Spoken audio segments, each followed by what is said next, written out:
Welcome to business breakfast show. Global markets లో ప్రస్తుతం profit taking trading session కొనసాగుతోంది.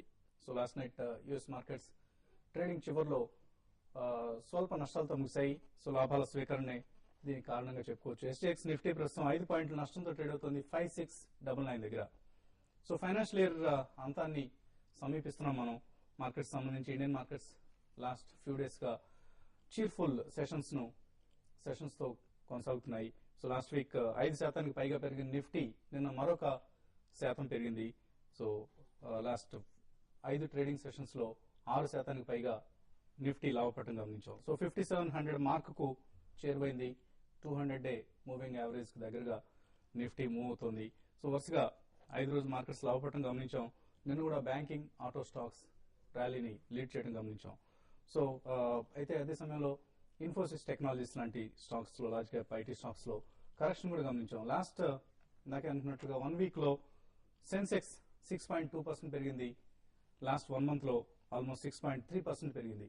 So ఇదే టైంలో ఇతర ఎమర్జింగ్ మార్కెట్స్ లైక్ రష్యా కావచ్చు, బ్రెజిల్ కావచ్చు, ఈ మార్కెట్స్ కేవలం 1 to 3% మాత్రమే లాభపడటం గమనించాం. సో ఇండియన్ మార్కెట్స్ క్లియర్ గా అవుట్ పెర్ఫార్మ్ చేస్తున్నాయి అదర్ ఎమర్జింగ్ మార్కెట్స్ ను.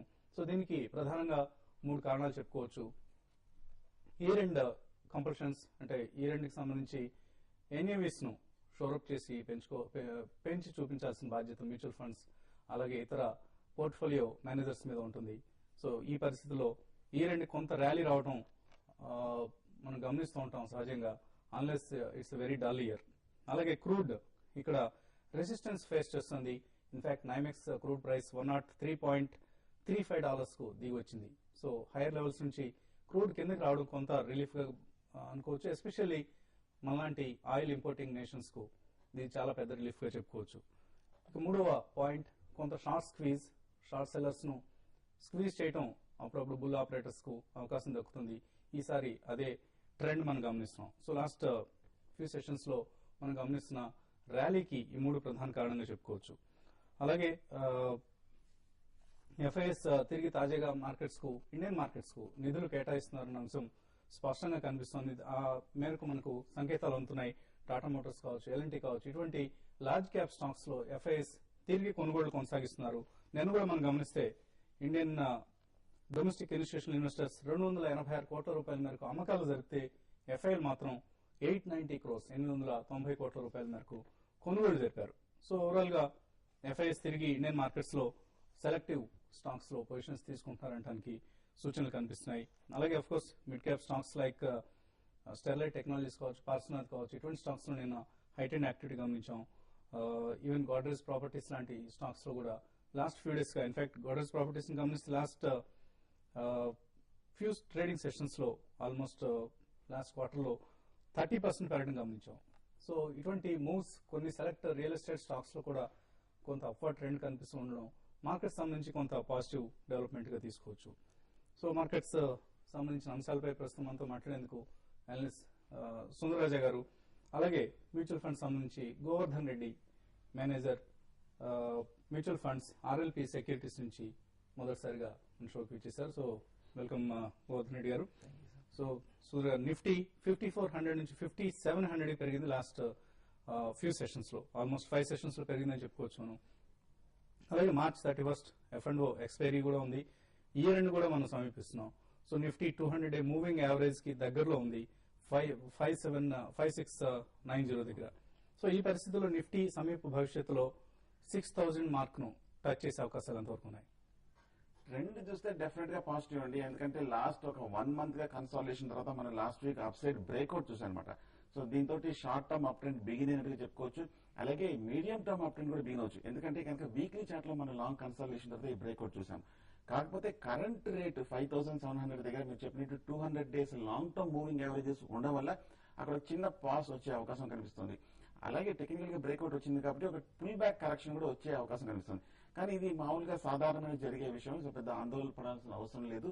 నా ఉద్దేశంలో మార్కెట్ పాజిటివ్ గా ఉంటుంది. ముఖ్యంగా లాస్ట్ 1 వీక్ చూస్తే బ్యాంక్స్ బాగా మార్కెట్ ని లీడ్ చేసే కాబట్టి డెఫినెట్ గా ఇది పాజిటివ్. చాలా రోజుల తర్వాత రియల్ ఎస్టేట్ ప్యాక్ కూడా మార్కెట్ ని లీడ్ చేయడము, అలాగే ఇన్ఫ్రాస్ట్రక్చర్ స్టాక్స్ కూడా మార్కెట్ లో కొంచెం యాక్టివిటీ రావడం చూస్తే కొంచెం బ్రాడ్ బేస్డ్ బయింగ్ అనేది వస్తుంది. ఓకే, ఇవాళ ఇంట్రాడేకి వస్తే కనుక మార్కెట్ ఓపెనింగ్ లో కొంచెం పాజిటివ్ అట్లీస్ట్ ఫ్లాట్ గానే ఉండే అవకాశం కనిపిస్తోంది. నిన్న 5-7 అధిగమించలేకపోయింది. ఇవాళ కనుక ఏమాత్రం 5-7 టెస్ట్ చేసి దానిపైన ఒక 10-15 మినిట్స్ ట్రేడ్ అవుతే కనుక లాంగ్ పొజిషన్ తీసుకొని ఏమైనా ఒక 20 పాయింట్స్ కింద స్టాప్ లాస్ పెట్టుకోవచ్చు. అలా కాకుండా 5-7 దాటలేక 5-7 కిందే కనుక ఒక 10 మినిట్స్ ట్రేడ్ అయిందంటే కనుక అక్కడ షార్ట్ పొజిషన్ తీసుకొని జస్ట్ ఒక 20 పాయింట్స్ ఇంట్రాడే కోసం టార్గెట్ తోటి క్లోజ్ చేసేయచ్చు. మార్కెట్ ఇవాళ చూసేది మనకు మైనర్ కరెక్షన్ తప్ప పెద్ద మేజర్ కరెక్షన్ వచ్చే అవకాశం ఇమీడియట్ గా కనిపించలేదు. సో ఈ నేపథ్యంలో లాంగ్ పొజిషన్స్ ఉన్న వాళ్ళు డెఫినెట్ గా కంటిన్యూ చేసుకోవచ్చు. 5-6 కి ఏమాత్రం అనుకోకుండా డిప్ వస్తే కనుక లాంగ్ పొజిషన్ ఫర్దర్ గా బిల్డప్ చేయొచ్చు. సో మార్కెట్ 5 రోజులుగా బాగా పెరిగింది అని చెప్పి ఈ లెవెల్లో షార్ట్ పొజిషన్ తీసుకోవడం మటుకు అంత మంచిది కాదు. సో షార్ట్ సెల్లర్స్ మటుకు కొంచెం కాషియస్ గా ఉంటే మంచిది అనిపిస్తుంది. ఓకే అండి. సో సిస్టమాటిక్ ఇన్వెస్ట్మెంట్ ప్లాన్స్ వీటి గురించి మనం తరచూ పదే పదే చెప్తూ ఉంటాం ఈ ప్రోగ్రామ్ లో. అలాగే మీరు కూడా బహుశా బయట ఎక్కువగా వినిపించే మాట ఇది ఫైనాన్షియల్ మార్కెట్స్ లో. సో ఒక 10,000 రూపాయలు నెలకు 10,000 రూపాయలు చొప్పున 15 సంవత్సరాలుగా లాస్ట్ 15 years గా ఇన్వెస్ట్ చేస్తూ ఉంటే, అంటే సంవత్సరానికి 1,20,000 రూపాయలు ఇన్వెస్ట్ చేస్తున్నారు. లాస్ట్ 15 years లో ఇది 18 lakhs టోటల్ ఇన్వెస్ట్మెంట్ అనుకుంటే, కొన్ని స్కీములకు సంబంధించి మనం తరచుగా చెప్పుకునే మ్యూచువల్ ఫండ్ ఇన్సైట్ ఈ మ్యాగజైన్ లో ఇచ్చిన ఒక కంపారిటివ్ టేబుల్ చాలా ఆసక్తికరంగా ఉంది. అందుకని ఒకసారి చదివి వినిపిస్తాను. రిలయన్స్ గ్రోత్ లో 18 లక్షలు లాస్ట్ 15 years లో ఇన్వెస్ట్ చేస్తే ఈ అమౌంట్ 2.42 కోట్లకు పెరిగింది. లాస్ట్ 15 years లో నెలకు 10,000 చొప్పున ఇన్వెస్ట్ చేస్తే.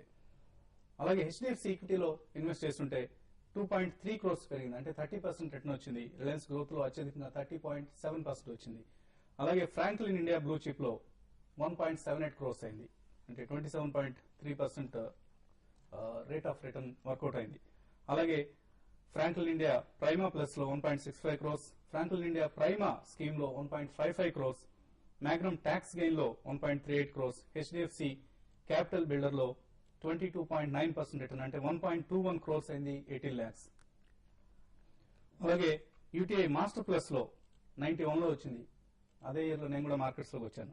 63 lakhs అయింది, అప్పటి 18 lakhs లాస్ట్ 15 years గా ఇన్వెస్ట్ చేస్తుంటే మాస్టర్ ప్లస్ లో. అలాగే మాస్టర్ షేర్ లో ఇన్వెస్ట్ చేస్తుంటే 62 lakhs మాత్రమే అయ్యేది. సో హైయెస్ట్ రిటర్న్ వచ్చిన స్కీమ్ లాస్ట్ 15 years లో ఉన్న స్కీమ్స్ లో రిలయన్స్ గ్రోత్ 2.42 crores.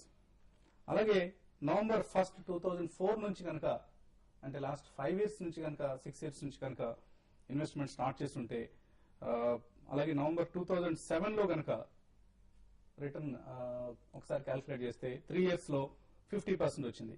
అదే నెక్స్ట్ ఇయర్ అంటే 2008 లో కనుక ఎగ్జిట్ అయి ఉంటే -5% వచ్చేది. సో ఇది ఎస్ఐపిలో ఉన్న ఒక గమ్మత్తైన చిట్కా, గమ్మత్తైన విధానం. సో ఒక్క సంవత్సరం మనం క్యాల్కులేషన్ కొంచెం రాంగ్ గా పడో, లేకపోతే ఆ సంవత్సరం మనకు డబ్బులు అవసరం అయితే తీసేస్తున్నాం, సమ్ టైమ్స్ నష్టం కూడా వచ్చే అవకాశం ఉంటుంది. దీనికి సంబంధించి గౌతమ్ రెడ్డి గారు ఏం చెప్తారో విందాం. సో ఎస్ఐపిలో మనం ఎప్పుడు అనుకుంటాం SIP is the best way to enter in to the mutual funds, but some times మనం నష్టపోయే అవకాశం కూడా ఉంటుంది. సడన్ గా మనకు డబ్బులు అవసరం వచ్చి ఓన్లీ మన షార్ట్ టర్మ్ పీరియడ్ లో మనం కనుక ఇన్వెస్ట్ చేస్తున్నట్టయితే మన ఎస్ఐపి కూడా మీకు ఓన్లీ లాంగ్ టర్మ్ వే వెల్త్ క్రియేషన్ కి మంచి లాంగ్ టర్మ్ వే ఉన్న టూల్ ఇది ఎస్ఐపి అనేది. ఇది ఓన్లీ ఫర్ 5 years 10 years ఆ పీరియడ్ లో మనం తీసుకుంటే మనకు లైఫ్ లో ఉన్న గోల్స్ ని అచీవ్ అవ్వడానికి ఈ టూల్ మనం వాడుకుంటే బాగుంటుంది. అట్ సేమ్ టైం మనకు 5 years అబౌవ్ మీకు ఎస్ఐపిస్ అన్ని కూడా ఎక్కడ కూడా నెగిటివ్ రిటర్న్స్ ఇచ్చినట్టుగా మనకైతే ఇంతవరకు చూడలేదు.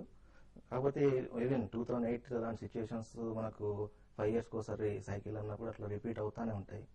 సో ఆ 5 year సైకిల్ అదే సమయానికి డబ్బులు అవసరం అయితే మాత్రం మనకు బయటికి రాకుండా కొంచెం అంటే లాంగ్ టర్మ్ గోల్స్ పెట్టుకొని మనకు అచీవ్ అయిన తర్వాతే మనం బయటికి వస్తే, మార్కెట్ కొంచెం బుల్లిష్ లో ఉన్నప్పుడు బయటికి వస్తే అది మనకు మంచి రిటర్న్స్ బాగా వర్కౌట్ అవుతాయి. సో ఓవరాల్ ఎలా కనిపిస్తుంది మ్యూచువల్ ఫండ్ మార్కెట్ ప్రస్తుతం పరిస్థితిలో? ప్రస్తుతం అయితే మా లాస్ట్ వీక్ 1 month చూసుకుంటే కొంచెం వాల్యూమ్స్ అయితే బాగా తగ్గి ఉన్నాయి. డెట్ సైడ్ ఎక్కువగా ఇన్వెస్టర్స్ ఇన్వెస్ట్ చేయడం చూస్తున్నాము. Equity side only tax interest rate attractive గా ఉన్నాయి. Normal liquid debt category schemes కూడా మీకు 9% వరకు రిటర్న్స్ వస్తున్నాయి. అది ఎఫ్ఎంపీ అటువంటి వాటికి వెళ్ళినప్పుడు 10% వరకు కూడా మనకు ఆఫ్టర్ ఇప్పుడు ఫిక్స్డ్ డిపాజిట్ కంటే కూడా మంచి బెటర్ రిటర్న్స్ మనం దీంట్లో ఎక్స్పెక్ట్ చేయొచ్చు with net returns. Gross return personal గా ఒక ఇన్వెస్టర్ ఇప్పుడు ఒక కన్ఫ్యూజన్ ఉన్నాడు, ఈక్విటీస్ లో ఇన్వెస్ట్ చేయాలా డెట్ స్కీమ్స్ లో ఇన్వెస్ట్ చేయాలని, మీరు ఎటువంటి సలహా ఇస్తారు? 50% ఈక్విటీలో డెఫినెట్ గా ఇన్వెస్ట్ చేయొచ్చండి. ఇంకో 50% మాత్రం డెట్ లో పెట్టేసి అక్కడ నుంచి ఎస్టీపీ ద్వారా ఈక్విటీ ఫండ్స్ కి ఒక 10 weeks లో మనం ట్రాన్స్ఫర్ చేసుకున్నట్టయితే మార్కెట్ పెరిగినా పడినా కూడా మనకు మంచి రిటర్న్స్ వచ్చే అవకాశాలు ఉంటాయి. ఒకవేళ మార్కెట్ పడినా కూడా మేము ఇంకో 50,000 యావరేజ్ చేస్తున్నాము.